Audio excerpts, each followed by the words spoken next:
what I tell people is don't get overwhelmed by the IUL. Yes, it is a lot that goes into it. Yes, it's a big product. Yes, there's potential big payday. But you have all the tools we need to be successful. But it's just like any other thing that we do. You don't have to be an expert at insurance. You don't have to be an expert at investments or money or any of that. We have to be experts in people.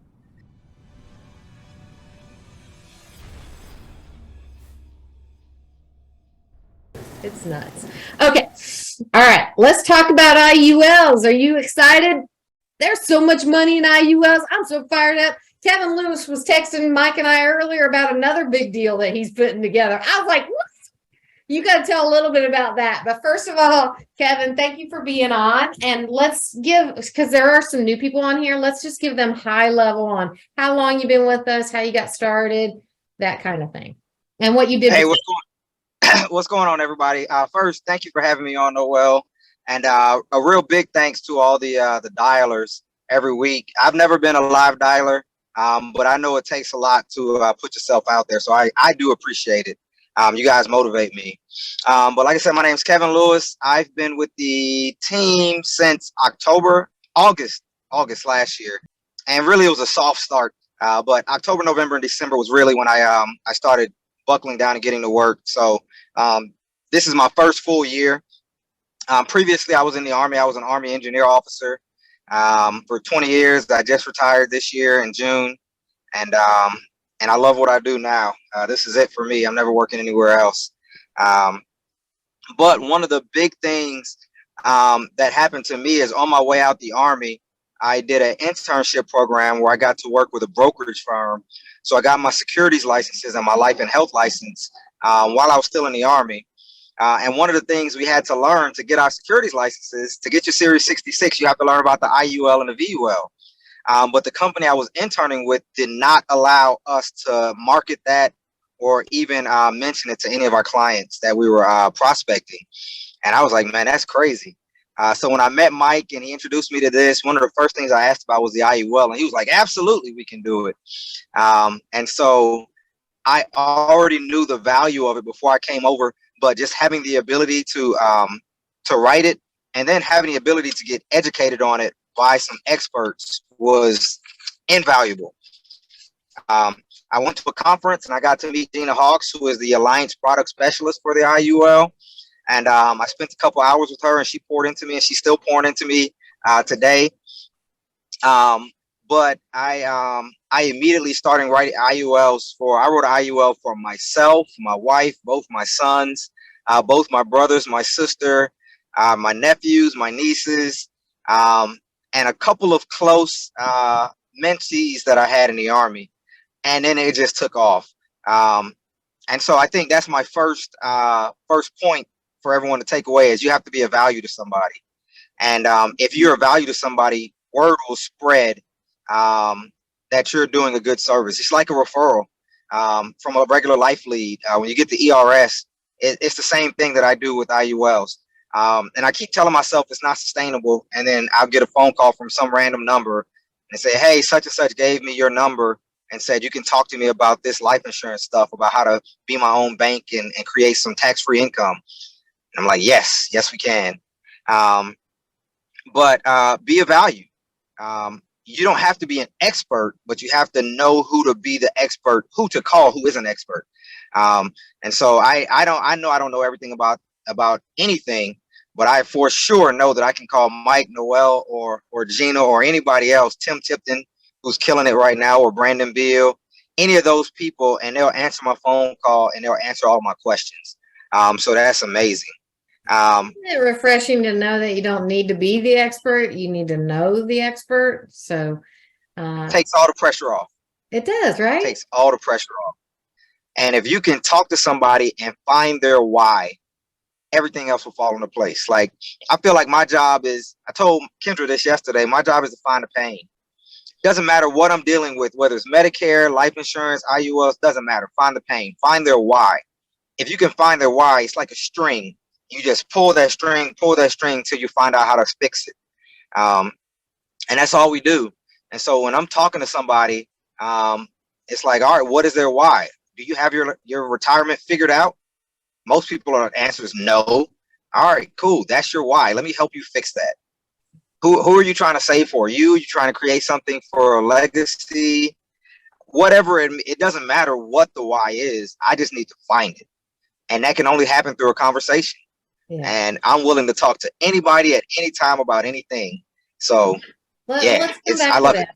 Let's come back to that. So how are you finding first of all, I looked it up and you're number 12 year to date for all premium, number 12 year to date for all premium.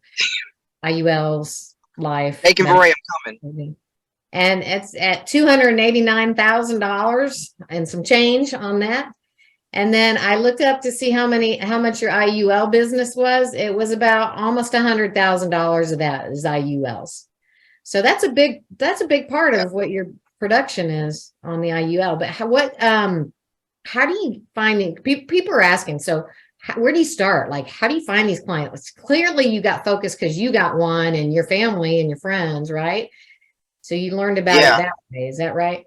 I think the first piece of it is easy, and that's self-use, right? And Mike preaches that all the time, self-use. If you don't own a product that you're trying to market or sell to somebody, it's going to be really hard for you to act like you believe in it and you don't own it yourself. So if you're trying to sell IULs, you need to have one. The second thing is I use my network, and I know it sounds like easy, but I hit up 5 people and I said, hey, I couldn't put it on Facebook at the time because I was still an active duty Army officer, and there was a conflict. But I just reached out to 5 people and said, hey, this is what I'm doing. This is a product that I know about that I believe in. And out of those 5 people, I wrote 4 IULs. And at that point, they started referring people back to me. So referrals is 90% of what I did for my IULs. I think I've written 49 or 50 or something like that. I've written around 50 this year. But then this month, this December, I started a social media campaign. I hired a social media guy, and he puts little things together for me, and I post them. I make a post every day, and I write a little blurb, and I put my website up there, and my contact information, and then now people are sharing that, and I've started to get people who hit me up and say, "Hey, I saw your post. I would love to set up a meeting." Da da da da. And so now that's starting, and it's not just not it. Some of it is in network. So the guy I'm writing the IUL for now, he saw one of my posts, and I've known him for years, but he saw one of my posts and said, "Hey, I need some help," and now we're going to get him straight. But it's mostly through Walmart. So to be clear, most of that's through warm market or people from your warm market referring people back to you. Right. Right. Yep. Some people might hear the social media campaign and think, oh, that's the way to do it. You know, it's a very passive way to do it, but that's clearly not what you've been doing, right? That's very, very, I've only gotten I've written 2 policies off of Social Media Lead. But for most overwhelming majority, it's all warm market and having conversations.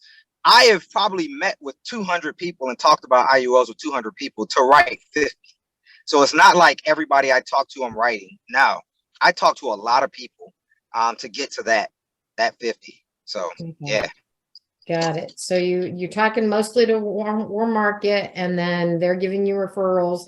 How do you book that appointment, Kevin? Like, people are probably asking, what do you say to book the appointment and actually get in front of them?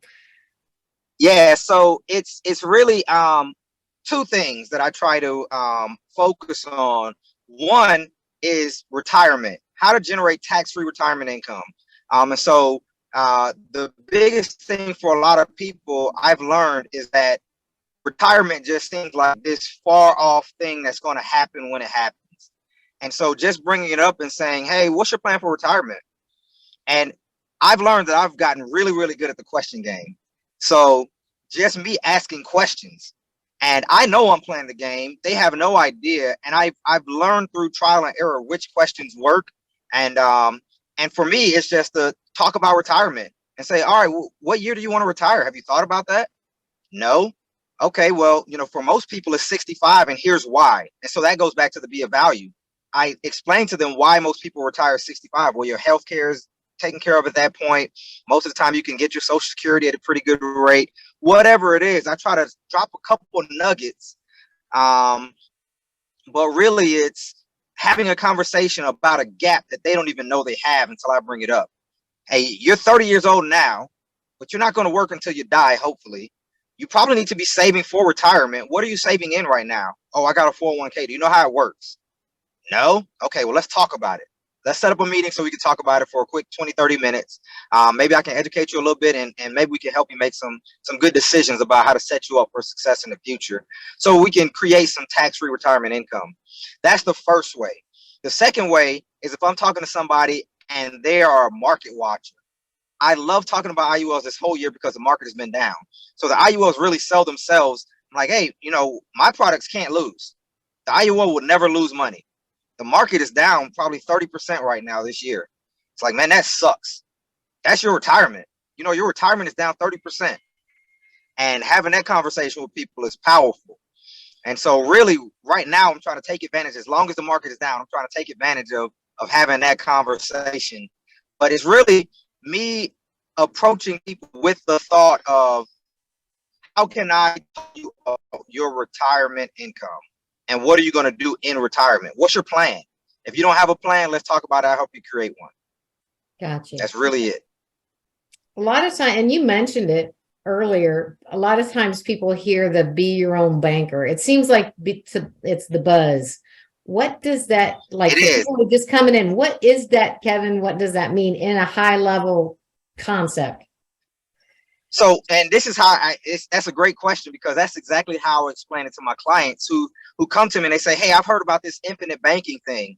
And I say, hey, man, there's a bunch of ways you can do infinite banking. Think of it like real estate.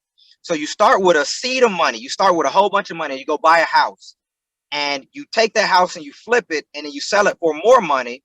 But instead of going to the bank and taking out a loan for your next house that you want to purchase, you use that money, purchase the second house, flip that one, sell it, and you can do that over and over again, infinite amount of times to generate some income for you. The challenge with infinite banking that way is you got to have a lot of seed money. You got to have money to buy that first house. What if I told you you can do the exact same thing with your life insurance just by paying your premium? So you pay your premium, it starts to generate cash value. You can borrow against it, tax-free, no questions asked. Use that money to do whatever you're going to do. You can pay yourself back at the same schedule you would have paid a bank back with no interest. No taxes, no interest, because you're borrowing from yourself. And you can do that over and over again. So if your refrigerator goes out, you need to buy a refrigerator, but you don't want to go to the bank and take out a $3,000 loan that's going to have about a 15% interest on it. You just take out a loan against your IUL, pay yourself back whenever you get the cash back, and you do that over and over again as many times as you need to. Then when you retire, you still have tax-free retirement income that generates from your IUL. I love it. I love it. That's a high level way to explain that. Hey, Frank had a question real quick, Kevin. Have you had clients challenge whole life versus IUL for be your own banker strategy? How do you handle that? I have tried to answer every question that my clients have. But one of the things that I try to do is the same in a life insurance appointment that I have is I try to answer objections before they come. So one of the things I do in my presentation is I explain the difference between term, whole, and universal. Just real high level, right? So once I explain those three different buckets in big categories, term, fixed start date, fixed end date, whole life, a little bit more expensive, but once you start, it's the same. Universal gives you flexibility. Here's why we want to take advantage of that flexibility, because we can use that to add more to our policy, create an index universal life, which will help us to build cash value faster. Your whole life won't build cash value as fast as the index universal life. So if we're talking about generating retirement tax-free income, that's the way we have to go. And so that's how I handle that. And I try to do that ahead of time, because I did get that question once or twice, not as an objection, just as a question as well. I've heard that there are, different types of life insurance. What does that mean? Can I use any life insurance to do be your own bank? And it's like, no. And I didn't even think about that before. But over the past year, I've kind of modified my presentation or my discussions to try to get over objections before they happen. That's important. I love that. I hope I answered your question. Okay, go ahead, Jake. Yeah, what was it, Jake? Hey, what's up, Kevin? It's Drew. Hey, I What's just up, Drew? question, man. When you're actually selling an IUL, what kind of resources are you using? Are you using the IUL ATM, or are you using any outside resources, Gina Hawks? What's that kind of look like? Okay, no, great question. So on the NAA University, they have 3 different classes that I encourage everybody who wants to do anything IUL to watch those classes. And don't quote me because I don't remember the numbers, but one of the classes is facing you. So the agent needs to understand what an IUL is and what it means. So there's an IUL class that Gina Hawks does. The second class that she gives is how to present it to your clients. And in that class, she has a presentation attached to it that you can download. And then the third one is, and the third one, you can think of it as 3 different ones, but you can either use North America or F&G, and it's the product briefing, how that specific product works. And I use almost exclusively F&G, but you need to watch at least those 3 videos. What's an IUL, how to present it to your clients, and then a product specific one so you can know how to write the application and run an illustration. And so when I'm doing an IUL presentation, I use the presentation that Gina Hawks made. I just modified it down a lot to cater to how I present. I start, real general, talking a little bit about money, but I walk them right into an IUL. Like I try to, like, it's like a funnel. Everything we're talking about is leading them to see that an IUL is a great product form. The first one is a 30-minute briefing, and it's a fact finding. It's me understanding where you are, where you want to be, and then I run illustrations that reflect that. The second one is the actual presentation, and it's I schedule it for an hour because it takes me that long to go through the presentation, show them the illustration, and then answer all their questions, actually writing the policy. And sometimes, I'll do the second meeting and they'll say, all right, well, I want to make modifications. So I'll rerun illustrations or do all of that, have another meeting to review that with them, and then write the illustration. So if you're going to get into the IUL game, you got to understand that you're going to have to be patient, and you're going to have to explain that to your clients up front that, hey, this is investments and it's really, really important. So we're going to take our time to make sure this goes through. We're going to do our due diligence. We're going to make sure it's set up correctly. And it's going to take me a little while to do a little bit of the paperwork, but I got you. We're going to make this work. I love it that you said that, because expectation is everything for the agent and the client. So IULs do take a little bit longer to go through. They're well worth it. But that's why at the beginning you heard me say that Kevin wrote 289,000 so far this year, and about 100,000 of that annualized premium was IUL. So clearly he's writing other products as well. So don't be confused. That's why he's got other things in the pipeline as well. So good question there, Drew, on the resources. Do you ever use this? I have read that book. I think there's 4 books I read about the IUL. So I have tried to take data and anything smart, and I act like I made it up and it's my own. So I will take information from any source and repurpose it and make it my own and tell it to my clients like I'm the smartest dude on earth. The case method, copy and steal everything, right? Oh yeah. And I've picked up a bunch of stuff from Brandon Beal. So what I did was I looked at the top 10 IUL leaderboard, and I reached out to most of them and said, all right, what am I doing differently than these people? What can I learn from them? And I just said, all right, whatever you're doing, I'm going to do it. I became a sponge. I just tried to get as much information as I can from many different sources. But I think the other lesson in that is you got to discern. You can't get information from people who don't know what they're talking about. So that's why I looked at the top 10 to say, all right, who else is writing a lot of IULs? Because this is what I want to do. So that's where I'm going to go get my information from.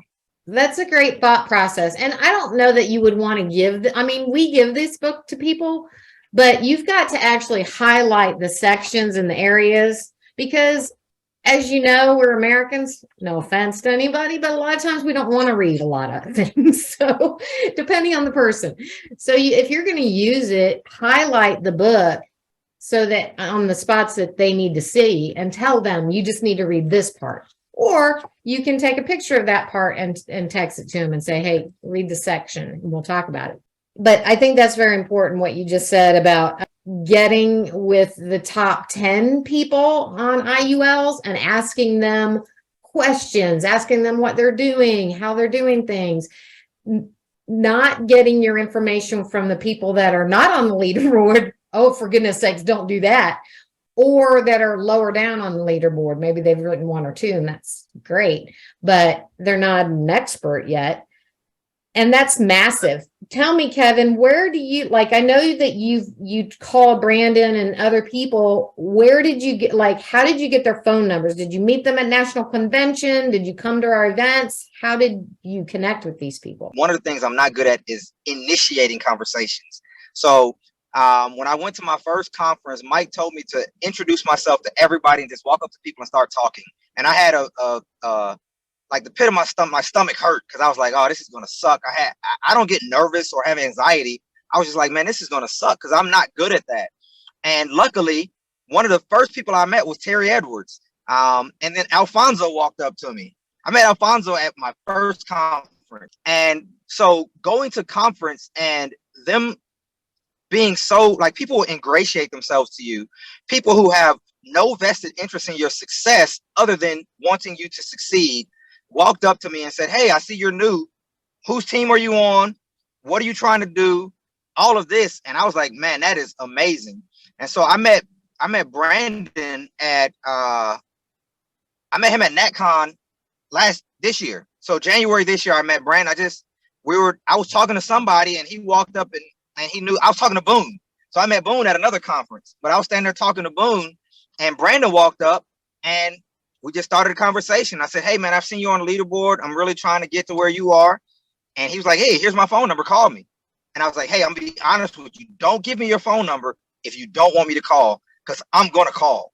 And I told Gina Hawks the same thing when she gave me her phone number. I said, hey, if you have an office number, that's fine, because I'm going to call you. Like, don't give me your number if you don't want me to call. So, but getting to conference and being around those people who are willing to pour into you. Like, I talked to Brandon at that conference for like 30 minutes during a break. Like, we're supposed to go to a break, use the bathroom. We both forgot to use the bathroom. We forgot to do, like, it was networking. Get around people who are where you want to be and pick their brain. But let me ask you this. So you met Brandon as just one person, and you mentioned several on that whole, but you mentioned Alfonso and Boone and others. But how that first national convention was in January this year, and we're almost a year to the next one. How much do you think that return on that investment going to that national convention and meeting those people has put into your pocket this year up to this point? Is there a number you can even get on that? I can't even. So going to NatCon, and because I'll put it like this, I was doing okay October, November, and December. I thought I was doing okay. And in January, I did okay. But when I went to NatCon and I got around all those people, and remember, IULs take a little while to go through the pipeline, but I wrote $49,900, almost $50,000 worth of premium in March is when it finally hit. That is a direct result of what I learned in NatCon. Direct. Like, just hearing people's motivational stories, hearing Megan tell me exactly what to say when I go door knock, hearing somebody, I think it was Marcus Richardson, get on stage and say, this is how you run an appointment. Hearing somebody else, I think it was Stephen Davies, get up and say, here's how you get over objections.